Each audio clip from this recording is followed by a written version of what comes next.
பீட்ரூட்டி பொரியல் பண்ணுறோம் பாருங்கள். இப்போ வெங்காயம் போடுறோம். கடுகு போட்டோன்னா இப்போ வெங்காயம் போடுறேன். கருவேப்பிலை கொடுங்க. இப்போ ஒரு கருவேப்பிலை கொஞ்சம் போட்டு நல்லா வாசமாக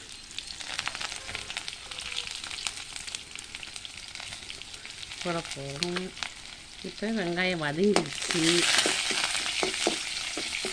எல்லாம் வதங்கிடுச்சு. இப்போ வந்து நாங்கள் பீட்ரூட்டை போட்டு வதக்க போகிறோம். வதக்கி செஞ்சு சாப்பிட போகிறோம். சாப்பிட வாங்க நீங்களும். உப்பு போடுறோம்,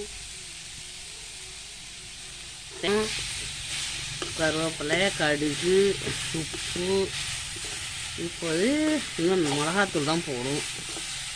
இது வதங்கின பிறகு தான் போடணும். மஞ்சத்தூள் போடுறோம் பாருங்கள். மஞ்சத்தூள். இப்போ இது தேவையான மிளகாத்தூள்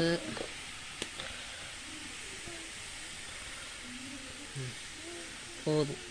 மிளகாத்தூள் எல்லாம் சேர்த்து கிண்டி நல்லா தண்ணியை ஊற்றி நல்லா வேக வச்சு பொரியலை எடுத்து வச்சு நல்லா சாதத்தை இறக்கி எடுத்து வச்சு நல்லா சாப்பிட போகிறோம். சூப்பராக இருக்கும், சூப்பராக இருக்கும், ரொம்ப டேஸ்ட்டாக இருக்கும். பாருங்கள், நீங்களும் வாங்க. தண்ணி ஊற்றுறோம் பாருங்கள் வேகிறதுக்காக. சும்மா சூப்பராக இருக்கும். வாங்க. சூப்பராக இருக்கா? உப்புலாம் இருக்கா? சும்மா சூப்பராக இருக்கு.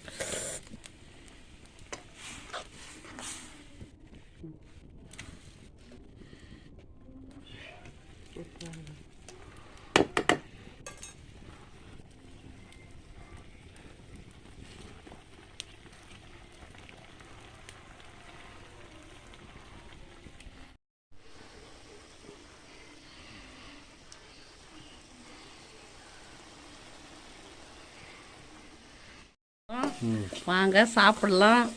ரொம்ப ருசியாக இருக்குது. எங்களுக்கு எச்சு ஊறு.